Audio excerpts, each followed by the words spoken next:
So welcome to a new normal way of life. I would have recorded this outside, but rain's kind of preventing that. Anyway, what happened was I decided to go out of my way to interview my sister, a nurse, and ask how the pandemic is infecting her life. So most people now, they aren't working. They're at home, they're quarantined, maybe they're sick, maybe with coronavirus. You, on the other hand, though, are a nurse. You are in the hospital doing your department, which is labor and delivery. You're doing that constantly whenever you have your shifts. How much of an impact does it have being, like, working over while most people aren't working? Well, I'm definitely grateful that I have that job security. I'm considered a essential employee. So, I mean, my job is to take care of all the people who, may not have that opportunity. They We're business as usual in a hospital. My particular unit, I may not necessarily have to float to other units to assist, but if it were to come down to it where they needed all hands on deck, if the virus were to explode and our hospital gets a ton of cases, then we would, depending on how my unit is, I may have to go to another unit and help with something like that. In labor and delivery, we're not as affected as some, like, medical surgical units or the ICUs where these patients are going to be, but we still have to test our patients for the COVID-19, especially patients that are coming in for C-sections. If you're showing any symptoms, that we ask for the questionnaire to rule out any sort of coronavirus or COVID-19. We have to test them and get results before doing a surgery, especially if it's an elective, like, scheduled surgery, because all of those now, because of the virus, have been canceled basically. So unless it was someone who came in, needed an emergency, then we would just kind of go from there. But anything that's scheduled now is no longer scheduled. So that's kind of a big change.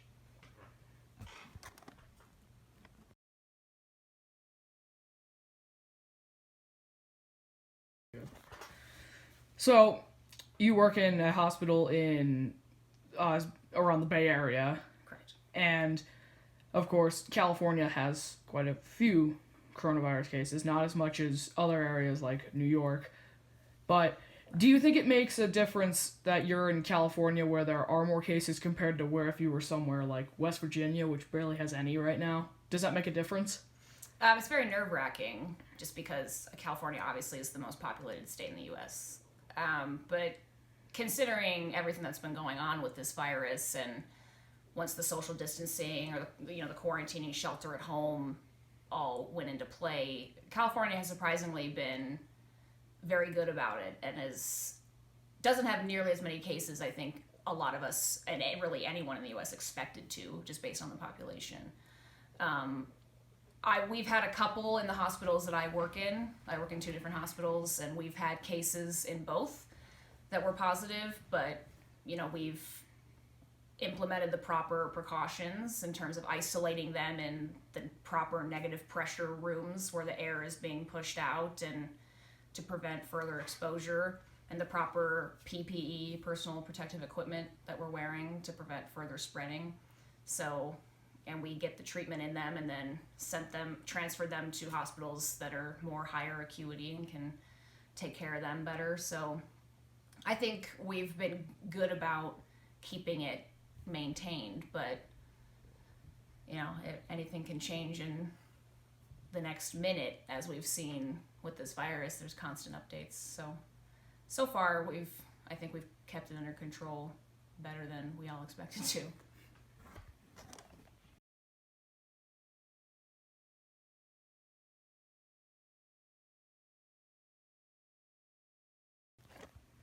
Do you often get patients who are scared that maybe after they give birth that something could happen to the baby, like coronavirus? Do you often get that now?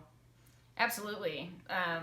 We'll have patients that come in for just outpatient checkups, and a lot of them are very, asking a lot of questions, and there's definitely more anxiety when they come into the hospital to have their baby.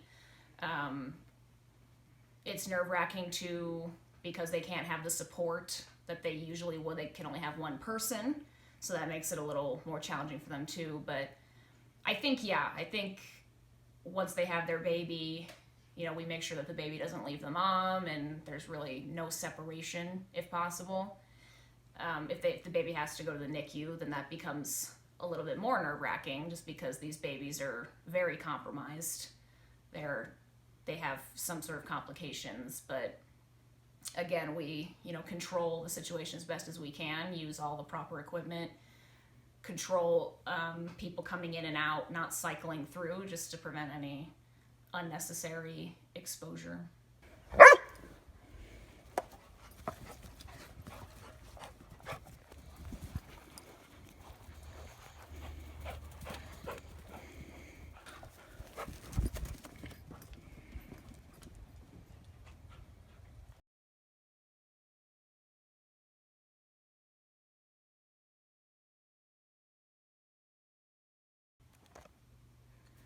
How much has your life truly changed due to this pandemic? How much has it really changed? It has and it hasn't. Like I said, I'm still going to work as usual. So far, I haven't had to work, any crazy overtime shifts yet.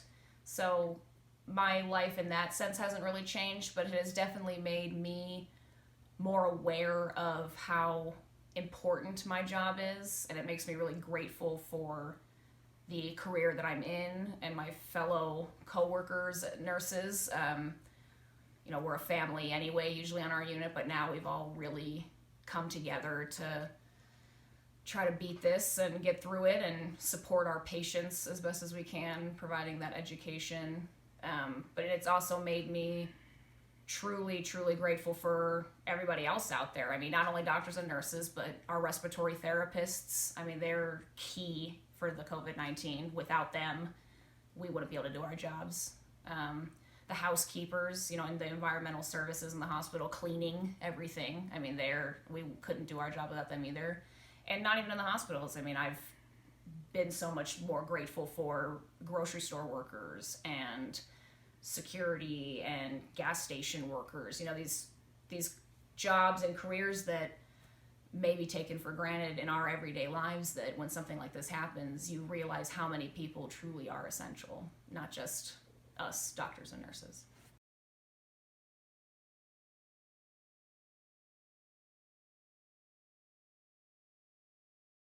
What would you say to anybody who does watch this? Maybe if they're scared of what's going to happen. Maybe they have coronavirus and fear what could happen. Could it spread? Or anybody who is pregnant and is going to deliver soon. What would be your message to the people? I mean, the education's out there, and I just reiterate everything. Keep your distance, wash your hands as much as possible.